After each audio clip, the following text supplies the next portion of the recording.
तो मेरा सवाल यही है, लिव इन और मैरिज में मतलब फ़र्क क्या है? लिव इन का जो कल्ट है उसमें एक गुरूर भी रहता है कि देखा हमने घर छोड़ा है, रस्मों को तोड़ा है, दूर कहीं जाएंगे, नई दुनिया बसाएंगे।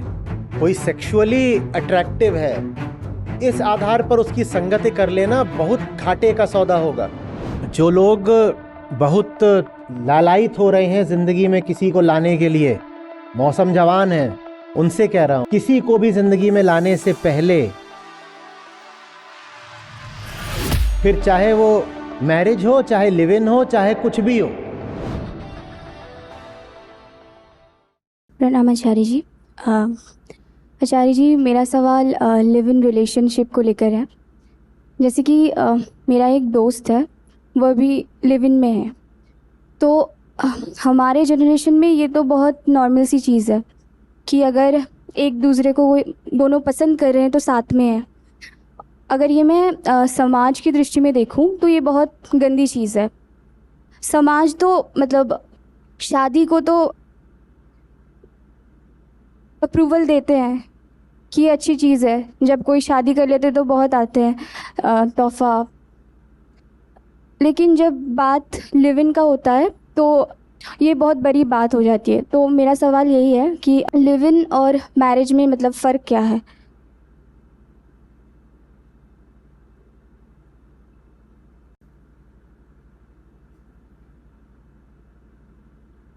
लिव इन वालों के लिए देखो, उनकी नज़र से देखो, उनके लिए लिव इन और मैरिज में फ़र्क है। और मैरिज वालों की नज़र से देखोगे तो उनके लिए मैरिज और लिव इन में फ़र्क है। और मेरी नज़र से देखोगे तो दोनों में कोई फ़र्क नहीं है। तो निर्भर करता है कि किसकी नज़र से देख रहे हो। लिव इन वालों के लिए मैरिज एक पिंजड़ा है जिसमें कोई और आकर के उनको बंद कर देता है। और मैरिज वालों के लिए लिव इन उद्दंडता है, वासना है, अनैतिकता है, निर्लज्जता है। तो वो जहां से देख रहे हैं उनको लिव इन वाले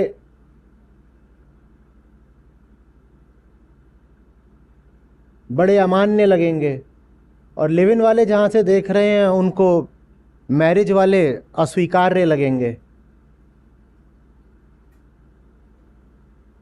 पर तुम कौन सा वहां पर कमाल कर दे रहे हो अगर तुम लिव इन कर ले रहे हो तो। हाँ ठीक है, आयोजित विवाह में प्रेम को कोई पूछता ही नहीं, वो बात बिल्कुल ठीक है। पर यह भी किसने कह दिया कि लिव इन में प्रेम की शुद्धता होती है?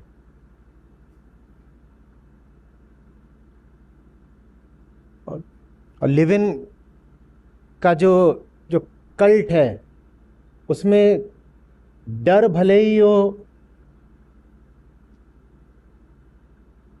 पर साथ ही साथ एक गुरूर भी रहता है कि देखा हम जमाने को नहीं पूछते, हम दोनों एक दूसरे से प्यार करते हैं तो हम दोनों एक साथ रहते हैं, दुनिया को ठेंगा दिखा करके। हमें समाज की और धर्म की स्वीकृति नहीं चाहिए।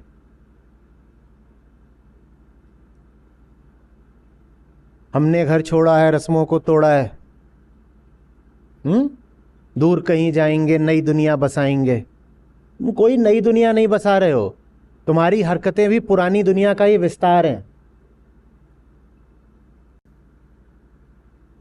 एक प्रकार की मूर्खता का जवाब दूसरे प्रकार की मूर्खता तो नहीं हो सकती ना। बात इसकी नहीं होती कि आपने फेरे लिए कि नहीं, बात इसकी होती है कि प्रेम है कि नहीं। प्रेम है यदि तो फेरे ले लेने से कोई अपराध थोड़ी हो गया। और प्रेम नहीं है और फेरे लिए बिना साथ साथ रह रहे हो, तो उसमें कोई महानता नहीं आ गई।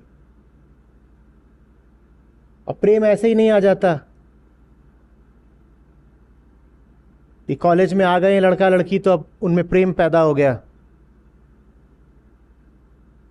उम्र भी है, दस्तूर भी है, हो गया प्यार पैदा। ऐसे नहीं आ जाता। तो ये सब अहंकार के खेल हैं। कभी वो समाज से डर करके अपने स्वार्थों की पूर्ति करता है और कभी वो समाज से विद्रोह करके अपने स्वार्थों की पूर्ति करता है। बात समाज की नहीं है कि समाज द्वारा स्वीकृत व्यवस्था के अंतर्गत तुम साथ रह रहे हो या समाज द्वारा अस्वीकृत तरीके से दोनों साथ रह रहे हो। बात इसकी है कि समाज को मानने वाला भी अहंकार ही था और जब देखा कि मानने में स्वार्थ नहीं पूरे हो रहे तो बोला चलो विद्रोह कर देते हैं। इन लिव इन वालों को आज बता दिया जाए कि कोई तुम्हें बुरा नहीं बोलेगा और तोहफे शब्द इस्तेमाल किया, खूब तोहफे दिए जाएंगे, इज्जत भी दे दी जाएगी, प्यार से रखा जाएगा, कोई मारेगा पीटेगा नहीं।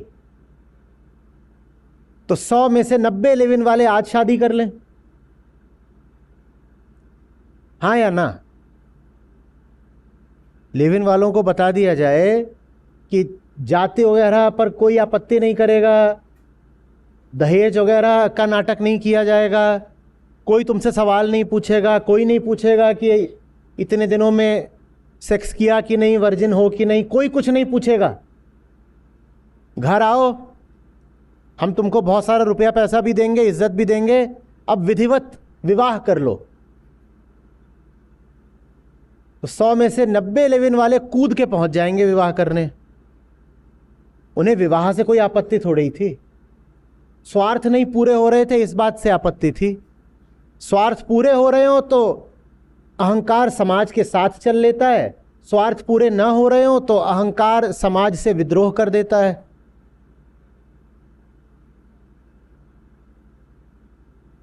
एक ही तल पर दो व्यवस्थाएं चल रही हैं, उन दोनों व्यवस्थाओं में मैं किसको श्रेष्ठ बताऊं?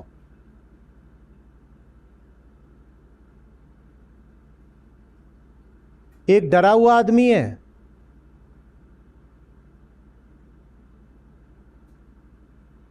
और एक को नशा चढ़ा हुआ है, या ऐसे कह लो कि नशा दोनों को चढ़ा हुआ है।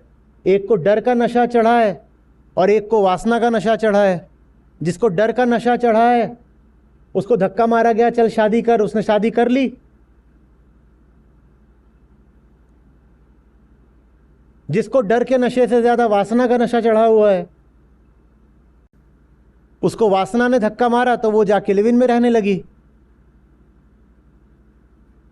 क्या आचार्य जी आप क्या सोचते हो, सब लिव इन वाले वासना वाले ही हैं? नहीं, तुम प्यार वाले हो, बिल्कुल निष्काम प्रेम है तुम्हारा, एकदम निष्काम प्रेम है।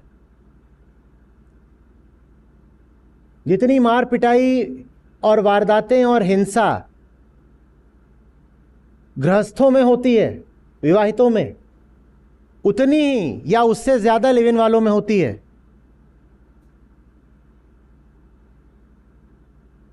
क्योंकि उधर भी अहंकार चल रहा है, इधर भी चल रहा है।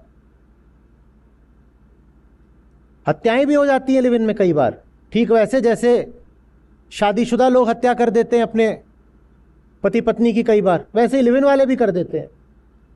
क्योंकि बदला थोड़ी है कुछ, वही पुराना सड़ा हुआ अहंकार है।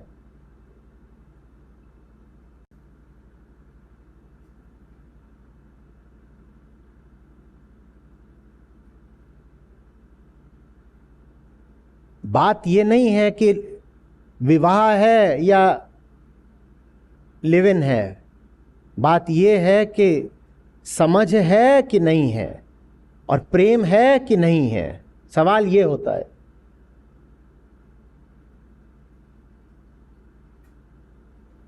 लिव इन करने से आप कोई क्रांतिकारी नहीं हो जाते। लिव इन में कोई ऐसे सुर्ख आपके पर नहीं लगे हैं कि आप बोलो कि हम तो विद्रोही हैं। कौन सा विद्रोह है, क्या कर लिया इसमें ऐसा?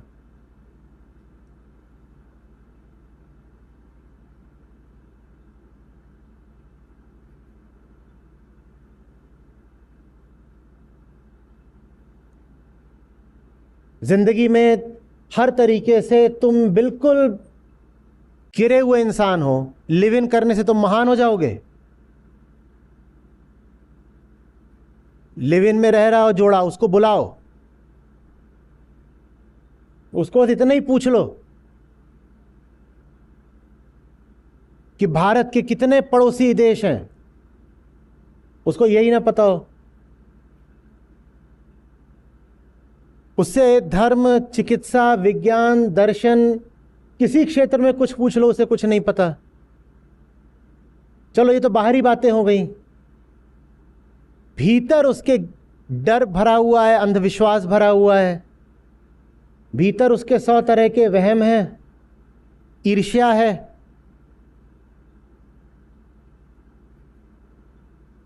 ले दे करके कुल मिलाकर के एकदम ही साधारण और औसत इंसान है। अब ये लिव इन करने लग जाए तो क्या क्रांतिकारी हो जाएगा? मूर्ख शादी कर ले तो भी मूर्ख रहेगा, और मूर्ख लिव इन में रहे तो वो भी मूर्खता होगी। इन सब से क्या बदल जाना है?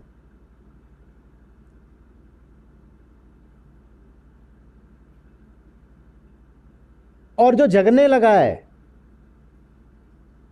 उससे हम कभी पूछने जाते नहीं। उससे पूछना ये हमें शोभा ही नहीं देता कि क्या तू विवाह करेगा,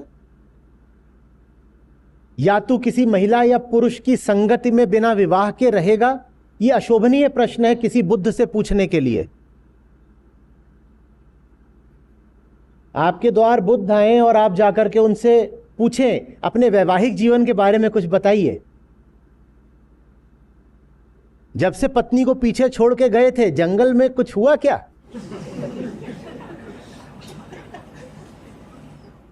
तो ये प्रश्न सड़ा हुआ है।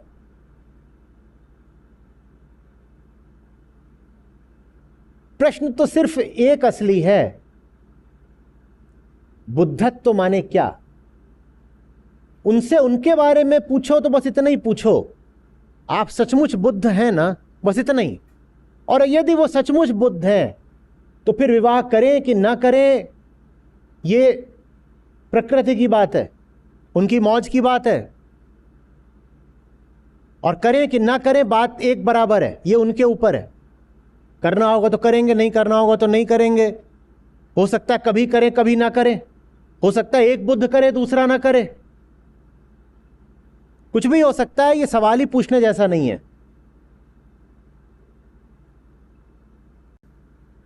बुद्धों के लिए ये सब प्रश्न अप्रासंगिक हो जाते हैं। शादी, लिव इन, ये वो, लोग घुसे रहते हैं। बड़ी बड़ी बहस चलती रहती है आए दिन सोशल मीडिया पर। श्री कृष्ण ने राधा से विवाह क्यों नहीं किया? राधा का प्यार सच्चा था तो फिर उन्होंने 16,000 रानियां क्यों? क्या ये राधा के साथ गलत नहीं हुआ? ये तुम क्या सवाल कर रहे हो? ये तुम किस तल पर गिरा रहे हो श्री कृष्ण को? क्या कर रहे हो तुम? ये तुम जहां भी जाते हो तुम्हें बस यही दिखाई देता है, शादी ब्याह, शादी ब्याह। किया कि नहीं किया, जो मिलेगा उसी से बस यही पूछोगे, शादी। ले दे के कुछ नहीं है, दिमाग में सेक्स भरा है। बुद्ध भी दिख जाए तो फूफी तुमसे यही पूछेगी, देख लड़का अच्छा है ना। आप चली मत जाइएगा फूफी के साथ किसी बुद्ध से मिलने।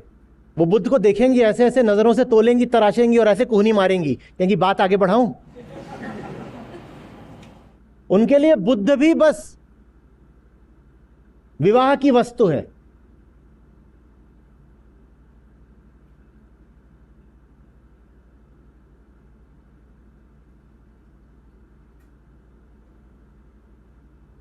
ऐसे ही घूम रहे हैं कुछ आता नहीं जाता नहीं, दुनिया का कुछ पता नहीं, ज्ञान कुछ नहीं, अनुभव कुछ नहीं। कई बार तो 16, 18, 20 की उम्र होती है, लड़का लड़की एक कमरे में है, कई बार तो 2-4 एक साथ रहने लग जाते हैं। तो ये कोई तुम्हारे अति आधुनिक होने का या जागरूक होने का सबूत थोड़ा ही होता है। बोल रहे हैं ये डेफिनेशन किसकी बनाई मैरिज ने कि मैरिज में 2 ही हो सकते हैं। हम 4 शादीशुदा हैं आपस में। अरे मजाक नहीं, सचमुच हो रहा है। हिंदुस्तान में कम हो रहा है, बाहर ज्यादा हो रहा है। वहां कुत्ते बिल्ली से भी शादी हो रही है। एक कुत्ता, एक बिल्ली और एक दीदी शादीशुदा हैं। अब इससे क्या पता चलता है कि मान्यता भंजक हैं। ये नए युग की आहट है। धर्म चक्र प्रवर्तन चल रहा है। ये क्या पता, कुछ नहीं पता चलता। क्या पता चलेगा? कुत्ते बिल्लियों को रेस्क्यू करा लो बस। मैं सोचना ही नहीं चाहता उस दिशा में।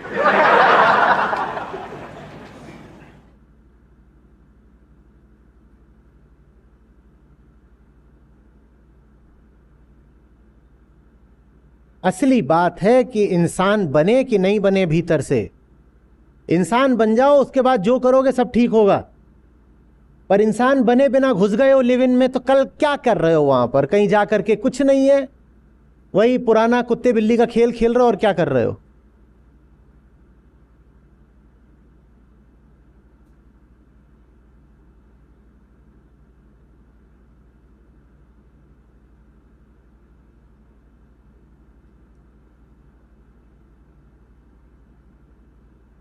मैं विवाह का समर्थक बनकर नहीं बोल रहा, ये इल्जाम मत लगा देना। छी, मैं नहीं कह रहा हूं कि कूद कूद के जाओ और ब्याह रचाना शुरू कर दो।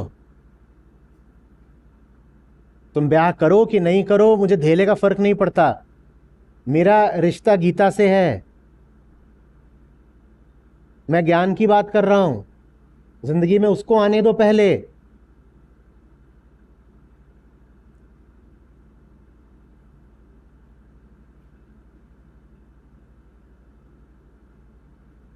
हाँ, आपकी जिंदगी में कोई आता हो ज्ञान लेकर के, आप कहें मुझे इसकी संगति चाहिए, और वो संगति एक रिश्ता बन जाए, ठीक, चलने दो। शायद रिश्ते को जीवन में प्रवेश भी इसी द्वार से करना चाहिए। पर फिर वहां पर केंद्रीय स्त्री या पुरुष नहीं होगा, वहां पर केंद्रीय ज्ञान होगा। वहां आपका पहला रिश्ता आदमी औरत से नहीं होगा, ऊंचाई और आजादी से होगा।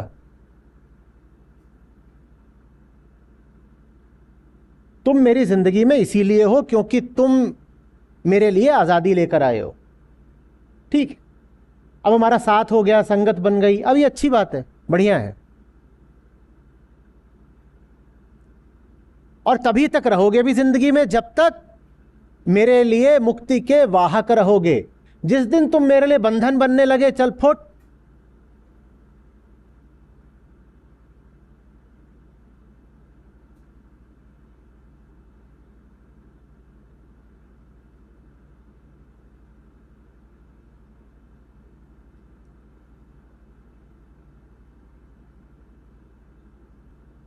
संगति हल्की चीज नहीं होती है, बहुत सोच समझकर करनी चाहिए। कोई सेक्सुअली अट्रैक्टिव है, इस आधार पर उसकी संगति कर लेना बहुत घाटे का सौदा होगा।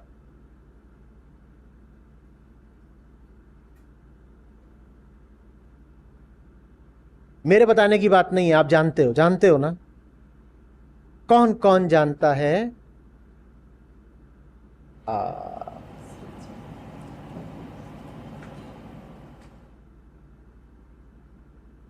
अध्यात्म संगति से क्यों तुम्हें रोकेगा?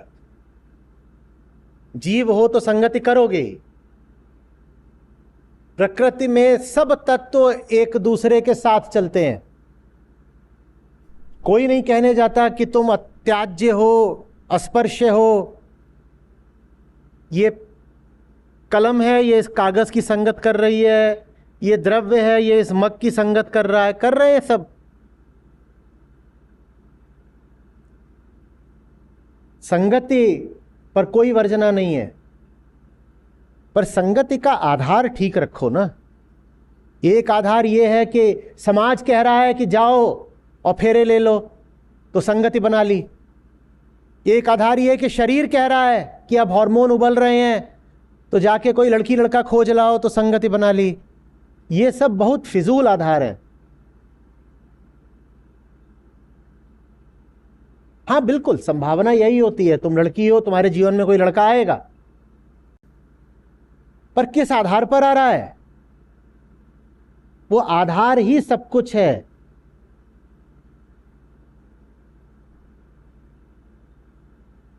यूं ही आ गया, टहलने निकला था, तुम्हारे घर का दरवाजा खुला था तो घुस गया। ऐसे ही तो आते हैं हमारी जिंदगी में लोग, ऐसे ही आते हैं ना।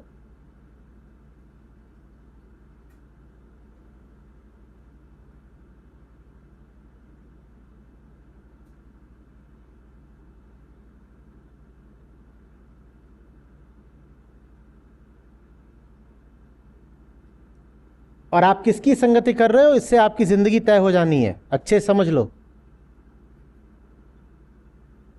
ये रिवाज, ये जात, ये पंडित, ये कुंडली, ये ताऊ और फूफी की बातें, इनके आधार पे रिश्ते नहीं बनाए जाते। और न ही कॉलेज में सबसे सेक्सी कौन है ये देखकर लिव इन किया जाता।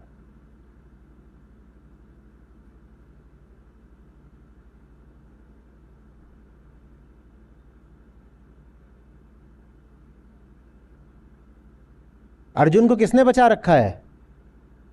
कृष्ण की संगति ने। सोचो कोई भी और वहां खड़ा होता, क्या होता? और अब सोचिए आपके जीवन में आपको कृष्ण की संगति मिली होती तो आपका क्या होता? और अर्जुन को भी संगति मिल गई होती किसी झुन्नू लाल की, तो गीता कभी नहीं आनी थी। क्या हो सकते थे आप और कहां हो सकते थे आप यदि कृष्णों की संगति मिली होती आपको?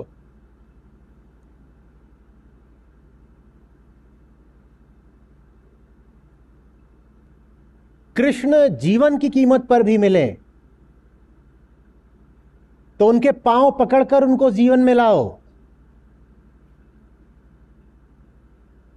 और खैनीबाज पैसे भी दे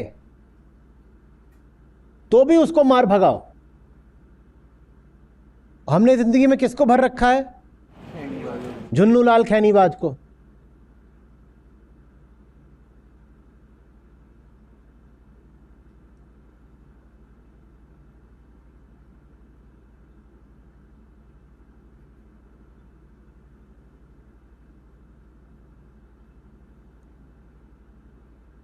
कुछ आ रही है बात समझ में?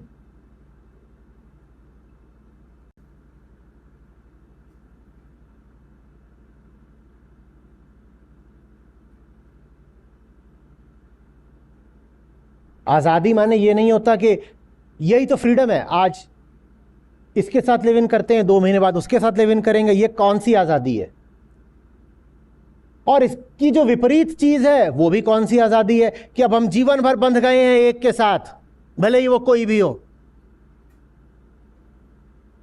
गांधारी बंध गई धृतराष्ट्र के साथ तो खुद भी अंधी हो जाएगी। न तो उसमें आजादी है और न आप लोग जो कर रहे हो लिव इन के नाम पर कि बिन फेरे हम तेरे, चल भाई बस रूम नंबर ही तो बदलना है। पहले 104 में चेक इन करते थे, अब 110 में चेक इन किया करते हैं।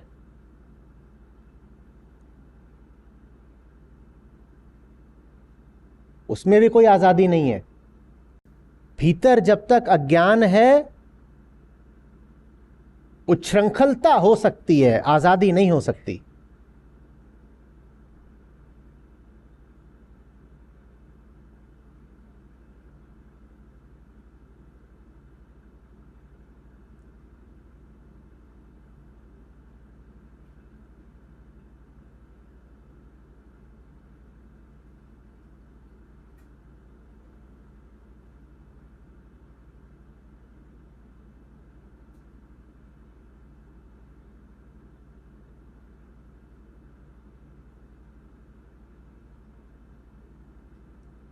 जो लोग बहुत लालायित हो रहे हैं जिंदगी में किसी को लाने के लिए, मौसम जवान है, उनसे कह रहा हूं, किसी को भी जिंदगी में लाने से पहले जिंदगी में सच्चाई को लेकर आओ। वो सच्चाई ही तुमसे सही चुनाव करवाएगी और सही संगत बनवाएगी। जिसकी जिंदगी में सच्चाई नहीं, वो हमेशा गलत साथी चुनेगा। फिर चाहे वो मैरिज हो, चाहे लिव इन हो, चाहे कुछ भी हो।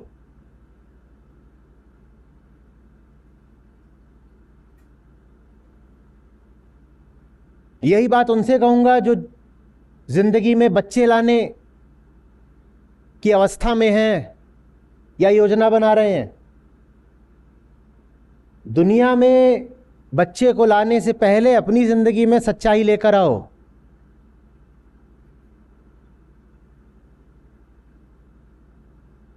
वही बताएगी कि बच्चा क्या होता है और पाला कैसे जाता है।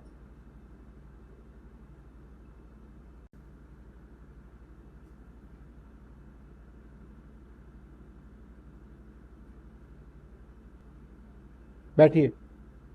धन्यवाद आचार्य जी। नमस्ते सभी को, मेरा नाम रोहित है और मैं करीब 2 सालों से सत्रों से जुड़ा हुआ हूँ। सत्र से वैसे बहुत फ़ायदे हुए हैं, ज़िंदगी में बहुत बदलाव आए हैं, लेकिन जो 1-2 बदलाव है वो मैं साझा करना चाहूँगा। सबसे पहला ये कि सत्रों से जुड़ने के बाद भविष्य को लेकर जो एक डर होता है हमारे जीवन में, वो काफ़ी कम हो गया है। और उसका परिणाम ये हुआ है कि मैं करीब 8 सालों से कॉरपोरेट की नौकरी कर रहा था और उसको पीछे छोड़कर आज मैं एनिमल वेलफेयर और क्लाइमेट चेंज से जो रिलेटेड पॉलिसीज़ हैं उन पर काम कर रहा हूँ। तो यहाँ तक पहुँचने के लिए मैंने कई बंधन और कई डरों को पीछे छोड़ा है और ये इसलिए हो पाया है क्योंकि मैं गीता सत्रों में निरंतर बना रहा था। जो दूसरा एक बहुत बड़ा फ़ायदा हुआ है कि जो ये सत्र होते हैं उसमें सिर्फ अध्यात्म की बात ही नहीं होती है, उसमें दुनिया के हर विषय पे चर्चा होती है, चाहे वो साइंस की बात हो, टेक्नोलॉजी हो, जियोपॉलिटिक्स हो और भी अन्य मुद्दों पर बात होती है। तो इसका परिणाम ये हुआ है कि आज मैं कहीं भी जाता हूँ, किसी भी चर्चा में शामिल होता हूँ तो उसमें मेरे स्ट्रॉन्ग ओपिनियंस होते हैं। एंड वो ओपिनियंस ऐसे नहीं कि कुछ भी हवा में बोल दिया, they are backed by concrete data. तो ये एक बहुत बड़ा बदलाव आया है जीवन में कि पहले मैं कहीं भी होता था तो मेरे ऐसे कुछ स्ट्रॉन्ग ओपिनियंस नहीं होते थे, मेरा प्रेजेंस उसमें कुछ स्ट्रॉन्ग नहीं होता था। जबकि आज मैं कहीं पे भी होता हूँ तो उस डिस्कशन को मैं अपने हिसाब से एक दिशा में लेके जा पाता हूँ और जो ज़रूरी मुद्दे हैं उनको उठाने की क्षमता रखता हूँ। तो इससे सिर्फ मेरा ही मुनाफा नहीं होता है, जो मेरी कंपनी में लोग होते हैं उनकी भी जागरूकता बढ़ती है और उनको भी बहुत कुछ सीखने से मिलता है। बस यही बताना चाहूँगा। Thank you.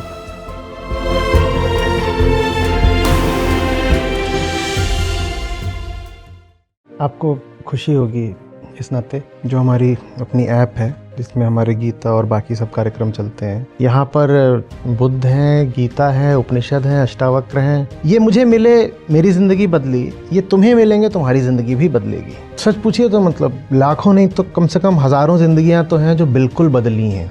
2 लाख से अधिक गीता प्रतिभागियों के साथ जुड़े आचार्य प्रशांत ऐप पर पहला महीना बिल्कुल फ्री गीता मिशन का पूरा एक्सेस। ऐप पर आपको मिलेंगे नियमित लाइव सत्र, हर दिन आचार्य प्रशांत के विशेष संवाद, गीता कम्युनिटी का एक्सेस, गीता परीक्षा, चयनित समाचार, ऑडियो बुक्स, कोट्स और भी बहुत कुछ।